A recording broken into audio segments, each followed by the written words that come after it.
Hi viewers, welcome back to our channel. So எமிரேட்ஸ்னாலே middle east ஓட ஒரு most powerful airline அப்படின்றது தெரியும். இந்தியாவிலேருந்து யூஎஸ்க்கு போகிறோன்னா என்னதான் டைரக்ட் ஃப்ளைட்டே இருந்தாலுமே மக்கள் அதிகமாக விரும்பினது எமிரேட்ஸ் தான். ஏன்னா அவங்க கொடுக்குற சர்வீஸ், அதுக்கப்புறம் சாப்பாடு நல்லாயிருக்கும். இந்த மாதிரி நல்ல ஒரு நேம் எடுத்திருக்காங்க. இது இந்தியாவில் மட்டும் இந்த நேம் இல்லாமல் யூஎஸ், யூரோப் எல்லாத்துலேயுமே வந்து நல்ல நேம் இருக்குது. இவங்களுடைய ஃபைனான்ஷியல் ரிசோர்ஸஸோ மற்ற ஏர்லைன் கம்பெனி வியக்கிற அளவுக்கு தான் இவங்களுடைய சக்ஸஸ் இருக்குது. 1985ல் ஒரு ஃப்ளைட் கூட சொந்தமாக இல்லாத ஒரு கம்பெனி இன்னைக்கு ஒரு பெரிய கேரியராக மாறி நிற்கிறாங்க. ஸோ இன்றைக்கி நம்ம வீடியோவில் பார்க்க போகிறது இவங்களுடைய கதை, அதுக்கப்புறம் இவங்களுடைய அசூர வளர்ச்சி பற்றி தான் பார்க்க போகிறோம். Welcome to Snows Tamil podcast.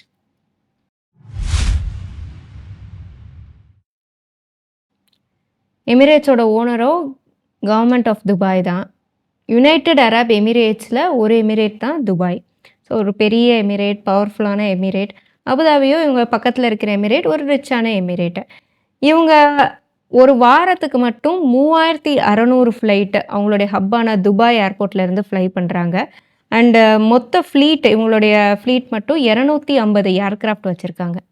So இவங்களுடைய ஹிஸ்ட்ரி பார்க்குறதுக்கு 1985க்கு போகலாம். 1985ல் எமிரேட்ஸ் கண்டுபிடிக்கிறாங்க. இதை கண்டுபிடிக்கிறதுக்கு ரீசன் 1985க்கு முன்னாடி கல்ஃப் ஏர், இது பஹ்ரைனோட ஏர்லைன். கல்ஃப் நாடுகளுக்கு இவங்க ஃப்ளைட் சர்வீசஸ் ஆப்ரேட் பண்ணுறாங்க. அப்போ 1980ல் துபாய்க்கு அவங்களுடைய ஃப்ளைட் சர்வீஸை கட் பண்ணுறாங்க. அப்போ அந்த டைமில் துபாயோட ராயல் ஃபேமிலி என்ன நினைக்கிறாங்கன்னா, துபாயில் ஆயில் வளம் கம்மியாக இருக்குது. அதாவது அபுதாபியில் ஆயில் வளம் நல்லா இருக்குது, ஆனால் துபாயில் ஆயில் வளம் கம்மி. ஸோ 1985ல் அப்போது அவங்ககிட்ட இருந்த ஆயில் வளம் படி ஒரு 50 வருஷத்துக்கு அடுத்து வரும் அப்படின்னு சொல்லிட்டு ஃபீல் பண்ணுறாங்க. அதனால் எப்படியாவது ஆயில் வளத்தை தாண்டி துபாயை வந்து ஒரு பெரிய சென்ட்ரல் ஹப்பாகவும் மாற்றணும், அதே நேரத்தில் சொந்தமாக அவங்க நாட்டுக்குன்னு ஒரு ஏர்லைனும் கொண்டு வரணும் அப்படின்னு சொல்லிட்டு நினைக்கிறாங்க. ஸோ ஒரு சென்ட்ரல் ஹப் அப்படின்றதுக்கு அவங்களுடைய லொக்கேஷன் ஒரு ப்ளஸ் பாயிண்ட்டாக அமையுது. ஏன்னா அது உலகத்தில் இது வந்து துபாய் நடுவில் இருக்குது.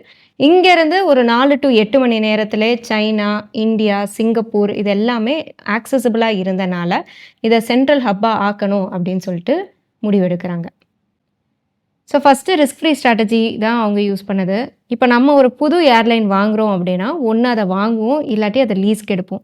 ஸோ இவங்க ஃபாலோ பண்ணதோ வெட் லீஸ் அப்படின்ற ஸ்ட்ராட்டஜி. இப்போ வெட் லீஸ் அப்படின்றது ஒரு ஏர்லைன் கம்பெனிக்கிட்ட அவங்க ஃப்ளைட், அதுக்கப்புறம் ஸ்டாஃப்ஸ் எல்லாமே வாங்குவாங்க. ஆனால் ஆப்ரேட்டிங் பேரோ எமிரேட்ஸ் பேரில் ரன் ஆகும்.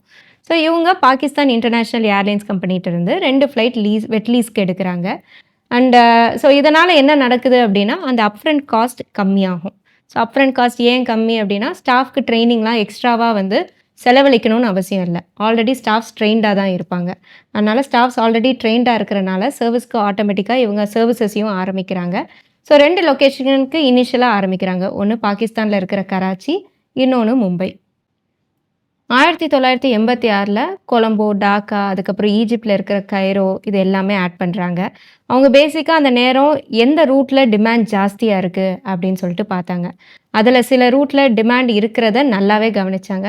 இதுக்கப்புறம் 1987ல் அவங்களுடைய ஓன் ஃப்ளைட்டை வாங்குகிறாங்க. அதுதான் ஏர்பஸ் A310. இந்த மாடல் ஃப்ளைட் வந்ததுக்கப்புறம் அவங்க ஜெர்மனியில் இருக்கிற ஃப்ராங்க்ஃபர்ட், டர்க்கியில் இருக்கிற இஸ்தான்புல், அப்புறம் லண்டன், அதுக்கப்புறம் மாலத்தீவு, சிங்கப்பூர், ஹாங்காங் இந்த மாதிரி லாங் டிஸ்டன்ஸ் ரூட்ஸுமே வாங்குகிறாங்க. ஏன்னா A310ல் நிறைய கெப்பாசிட்டி கொண்ட ஃப்ளைட் ஆக்சுவலாக. ஃபைனான்ஷியல் சக்ஸஸாக இருந்தது 2 பெரிய விஷயம். ஒன்று ஸ்டாஃப் காஸ்ட், அதாவது எமிரேட்ஸோட ஸ்டாஃப் காஸ்ட்டை பார்க்கும்போது அவங்களுடைய ஓவரால் எக்ஸ்பென்ஸ் 21% மட்டும்தான். இதே மற்ற வெஸ்டர்ன் ஏர்லைன்ஸ் எல்லாம் பார்க்கும்போது பிரிட்டிஷ் ஏர்வேஸ், யுனைடெட் ஏர்வேஸ்லாம் கம்பேர் பண்ணும்போது இது ரொம்ப கம்மி. 2வது இது இந்தியாவிலே பார்த்துருக்கோம். தமிழ்நாடே இப்போ எடுத்துக்கிட்டிங்கன்னா ஹூண்டாய் இண்டஸ்ட்ரீஸில் யூனியன் ஸ்ட்ரைக் பண்ணாங்க. இந்த யூனியன் இஷ்யூ அப்படின்றது இந்தியாவில் மட்டும் கிடையாது, ஃபாரின்லேயும் இருக்குது. இப்போ ரீசெண்டாக ரயன் ஏர், அப்புறம் ஜெர்மனி இந்த மாதிரி நிறைய இடத்துல யூனியன் ஸ்ட்ரைக் பண்ணாங்க அவங்களுடைய கோரிக்கையை வச்சு. இப்போ என்ன ஆகுது இந்த மாதிரி ஸ்ட்ரைக் நடக்கும்போது அப்படின்னா ஃப்ளைட்ஸ் எல்லாம் ஆப்ரேட் பண்ணாமல் போகுது, சர்வீசஸ் டிஸ்டர்ப் ஆகுது, அப்புறம் மக்கள் பாதிப்படைகிறாங்க. ஏர்லைன் இண்டஸ்ட்ரிக்குமே ஒரு பாதிப்பு தான். ஆனால் எமிரேட்ஸில் யூனியனே கிடையாது. யுனைடெட் அரப் எமிரேட்ஸில் ட்ரேட் யூனியனே ஆப்ரேட் பண்ணுறது கிடையாது. ஸோ யாரும் கூட்டமாக ஸ்ட்ரைக் அந்த மாதிரிலாம் பண்ண முடியாது எமிரேட்ஸில். அது போக எமிரேட்ஸ்ல ஒரு 160 நாடுகள்ல இருந்து வேலை பார்க்குறாங்க. 160 நாடுலருந்து இப்படி ஒண்ணா சேர்ந்து ஒரே கம்பெனியில இருக்கும்போது, ஒவ்வொரு நாட்ல இருக்கிறவங்க ஒரு கல்ச்சர்ல இருப்பாங்க. அதனால அவங்களால ஒண்ணா சேர்ந்து ஸ்ட்ரைக் பண்ண முடியாது. பிளஸ் எமிரேட்ஸோட கான்ட்ராக்ட்டோ ஒரு ஃபிக்ஸட் கான்ட்ராக்ட் தான்.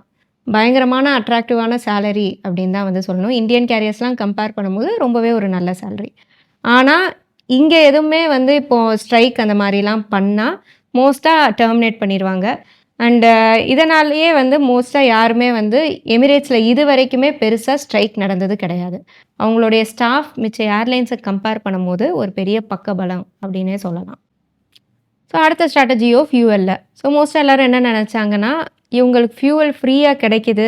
அதனால தான் இவங்களுக்கு ஒரு பெரிய ப்ளஸ் பாயிண்ட்டாவும் அமைஞ்சிருக்கு அப்படின்னு சொல்றாங்க. பட் அது உண்மை கிடையாது. ஆக்சுவலா துபாயில ஆயில் ப்ரொடியூசிங் பெரிய அளவுல அது ஒரு நேஷன் கிடையாது. இவங்க இன்னொரு கம்பெனி கிட்ட இருந்து தான் ஆயில் வாங்குறாங்க. ஆனா அங்க ஒரு ஸ்ட்ராட்டஜி யூஸ் பண்றாங்க. அதுதான் வந்து ஃபியூவல் ஹெட்ஜிங் ஸ்ட்ராட்டஜி. அதாவது ஒரு இன்சூரன்ஸ் மாரி அந்த பிரைஸ்க்கு. இப்போ ஒரு ஆயில் பேரலோட பிரைஸ் $30 அப்படின்னா, இவங்க அந்த கம்பெனி கிட்ட ஒரு அக்ரீமெண்ட் பேசுவாங்க. இந்த மாரி பிரைஸ் ஏறுனாலும் சரி, இறங்குனாலும் சரி, எனக்கு எப்பவுமே அந்த ஃபியூவலோட பிரைஸ் $45ல ஃபிக்ஸடா இருக்கணும் அப்படின்னு சொல்லி பேசுவாங்க. ஸோ இதனால என்ன பெனிஃபிட் அப்படின்னா, பிரைஸ் எவ்வளோ தூரம் இன்க்ரீஸ் ஆனாலுமே, இவங்களுக்கு அந்த $45லயே அப்படியே மெயின்டெயின் ஆயிட்டு இருக்கும். ஸோ ஒரு பிரைஸ் புரொடெக்ஷனாவே இருக்கும். இது இது வந்து அவங்களுக்கு ஒரு நல்ல வருமானத்தையே குடுத்துச்சு. அண்ட் இந்த ஃபியூவல் ஹெட்ஜிங் வந்து எமிரேட்ஸ் மட்டும் தான் யூஸ் பண்றாங்களா அப்படின்னு கேட்டா இல்ல. அமெரிக்கால இருக்கிற சில ஏர்லைன்ஸ், அதுக்கப்புறம் ஏர் ஃப்ரான்ஸ் இவங்க எல்லாமே பண்ணியிருக்காங்க. ஸோ இந்த மெத்தட் மூலமா நெறைய வருமானம் வருது அப்படின்னும் சொல்றாங்க. இதுக்கப்புறம் ஃபைனல் ஃபேக்டர் எமிரேட்ஸோ துபாய் கவர்மெண்ட் ஓன் பண்றது. இப்போ ரீசென்ட் டைம்ஸ்ல துபாயோட டூரிசமும் கன்னா பின்னான்னு க்ரோ ஆயிட்டு இருக்கு. அப்போ இவங்களுடைய டூரிசம் வளரும்போது எமிரேட்ஸும் வளருது. ஸோ துபாய் அந்த துபாய் டூரிசம ப்ரொமோட் பண்றதும் துபாய் கவர்மெண்ட் தான். எமிரேட்ஸ ஓன் பண்றதும் துபாய் கவர்மெண்ட் தான். ஸோ எமிரேட்ஸ்ல மக்கள் டிராவல் பண்ணும்போது அவங்களுடைய ஃப்ளைட் மேகசின்ஸ்ல துபாயோட டூரிசமும் ப்ரொமோட் பண்ணுவாங்க. ஸோ இதனால மியூச்சுவலா அவங்களுக்கு வருமானம் கிடைக்குது. இப்போ இந்தியாவிலேருந்து யுஎஸ்க்கு எமிரேட்ஸ்ல சப்போஸ் போறாங்கன்னா, அந்த ஃப்ளைட்ல துபாய் பத்தின ப்ரமோஷன் வந்துகிட்டே இருக்கும். ஸோ இது இன்டைரக்ட்டா துபாய ப்ரமோட் பண்ற மாரியும் ஆச்சு. எமிரேட்ஸ் வர்றதும் இன்க்ரீஸ் ஆகுது டூரிசம் மூலமா. ஸோ இந்த மாரி ஸ்ட்ராட்டஜில அபார வளர்ச்சி அடைஞ்சது எமிரேட்ஸ். ஸோ இன்னைக்கு A380 டபுள் டெக்கர் ஃப்ளைட் இது எல்லாமே யூஸ் பண்றாங்க. 252 ஃப்ளைட் யூஸ் பண்றாங்க. இந்தியா மதிப்புல சுமார் ஒரு 21,000 கோடி வருமானம் பார்த்துருக்காங்க 2024ல. ஒரு நல்ல வளர்ச்சியில இப்போ போயிட்டுருக்கு. எமிரேட்ஸோட இன்னொரு அட்வான்டேஜ் அவங்களுடைய கவர்மெண்ட் பாலிசி. ரொம்பவே ஒரு ஸ்டேபிளான பாலிசி.